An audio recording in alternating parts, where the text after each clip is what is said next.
Oleh karena itu, dengan mempertimbangkan perkembangan beberapa indikator kasus pada minggu ini, pemerintah memutuskan untuk melanjutkan penerapan PPKM level 4 dari tanggal 3 sampai dengan 9 Agustus 2021 di beberapa kabupaten kota tertentu.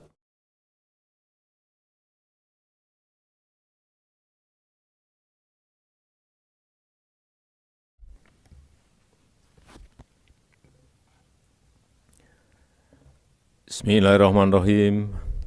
Assalamualaikum warahmatullahi wabarakatuh. Salam sejahtera bagi kita semuanya. Om Swastiastu, Namo Buddhaya, salam kebajikan.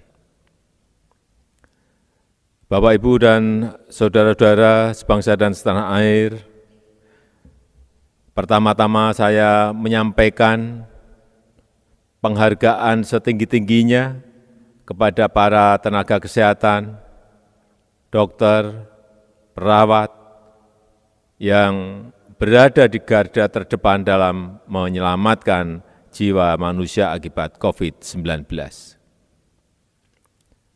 Saya juga menyampaikan ucapan terima kasih kepada seluruh rakyat Indonesia atas pengertian dan dukungannya terhadap pelaksanaan kebijakan pembatasan kegiatan masyarakat yang kita lakukan. Pilihan masyarakat dan pemerintah adalah sama, yaitu antara menghadapi ancaman keselamatan jiwa akibat COVID-19 dan menghadapi ancaman ekonomi, kehilangan mata pencarian dan pekerjaan. Untuk itu, gas dan rem harus dilakukan secara dinamis sesuai perkembangan penyebaran COVID-19 di hari-hari terakhir. Kita tidak bisa membuat kebijakan yang sama dalam durasi yang panjang. Kita harus menentukan derajat pembatasan mobilitas masyarakat sesuai dengan data di hari-hari terakhir agar pilihan kita tepat, baik untuk kesehatan maupun untuk perekonomian. Dalam situasi apapun, kedisiplinan dalam melaksanakan protokol kesehatan adalah kunci bagi kesehatan dan mata pencaharian masyarakat. Bapak, Ibu, dan saudara-saudara yang saya hormati, kebijakan kita dalam penanganan pandemi COVID-19 ini akan bertumpu kepada 3 pilar utama.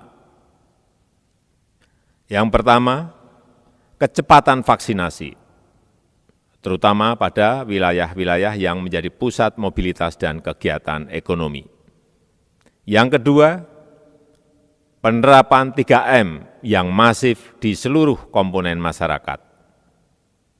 Yang ketiga, kegiatan testing, tracing, isolasi, dan treatment secara masif, termasuk menjaga bor, penambahan fasilitas isolasi terpusat, serta menjamin ketersediaan obat-obatan dan pasokan oksigen.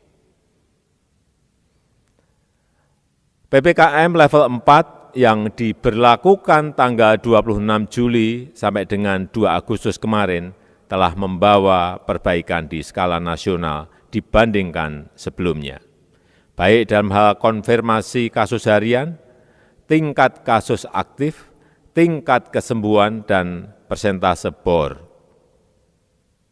Oleh karena itu, dengan mempertimbangkan perkembangan beberapa indikator kasus pada minggu ini, pemerintah memutuskan untuk melanjutkan penerapan PPKM level 4 dari tanggal 3 sampai dengan 9 Agustus 2021 di beberapa kabupaten kota tertentu, dengan penyesuaian pengaturan aktivitas dan mobilitas masyarakat sesuai kondisi masing-masing daerah.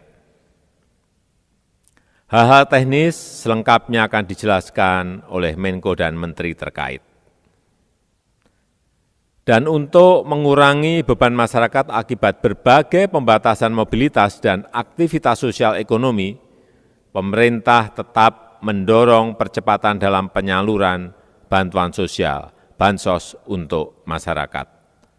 program Keluarga Harapan PKH, bantuan sosial tunai BST, dan BLT Desa. Bantuan untuk usaha mikro kecil, PKL dan warung, bantuan subsidi upah sudah mulai berjalan, dan program Banpres Produktif Usaha Mikro sudah mulai diluncurkan pada tanggal 30 Juli yang lalu.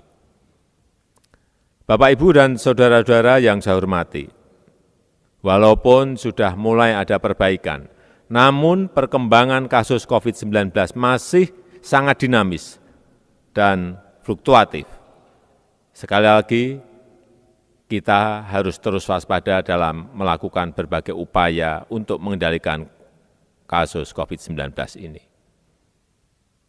Saya sangat mengapresiasi partisipasi dan dukungan dari para relawan dan para dermawan yang ikut membantu pemerintah untuk menegakkan protokol kesehatan, memfasilitasi isolasi mandiri, dan upaya-upaya sosial lainnya.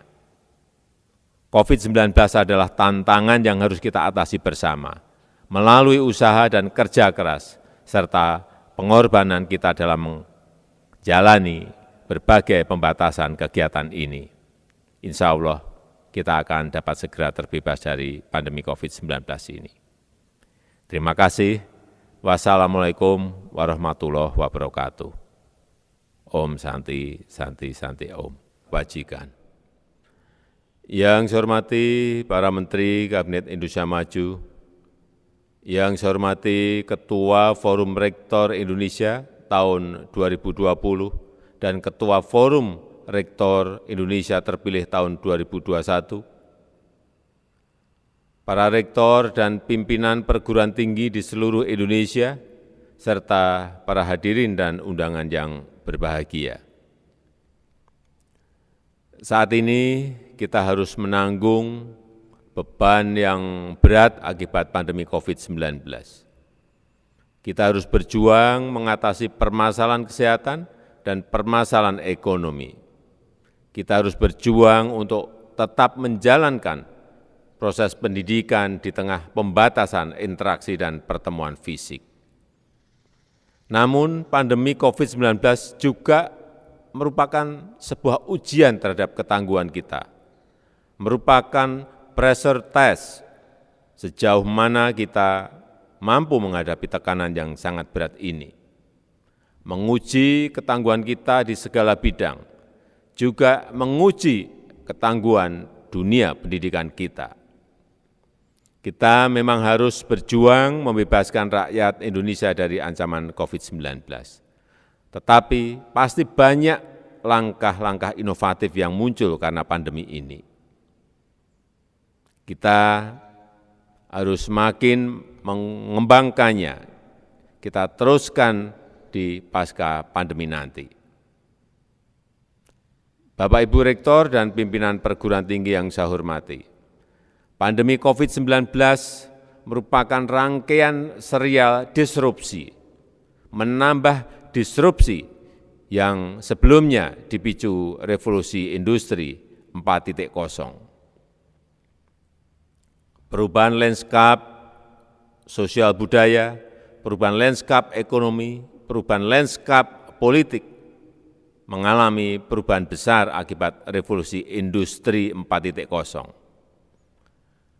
Teknologi, cloud computing, Internet of Things, artificial intelligence, big data analytic, advanced robotic, virtual reality telah membawa perubahan di segala bidang, di semua bidang.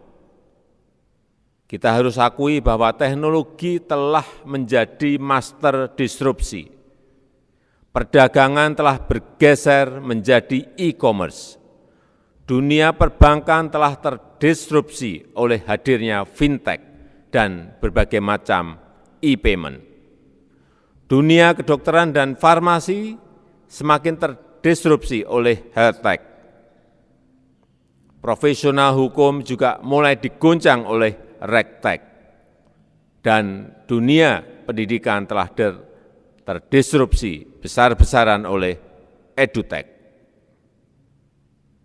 lembaga pendidikan tinggi mau tidak mau harus memperkuat posisinya sebagai edutech institution. Teknologi paling dasar adalah pembelajaran memanfaatkan teknologi digital. Digital learning bukan hanya digunakan untuk memfasilitasi pengajaran oleh dosen internal kampus kepada mahasiswa. Yang juga sangat penting adalah memfasilitasi mahasiswa untuk belajar kepada siapapun juga, dimanapun juga, tentang apapun juga. Pembelajaran dari para praktisi, termasuk pelaku industri, sangat penting untuk difasilitasi. Kurikulum harus memberikan bobot SKS yang jauh lebih besar bagi mahasiswa untuk belajar dari praktisi dan industri. Exposure mahasiswa dan dosen kepada industri teknologi masa depan harus ditingkatkan.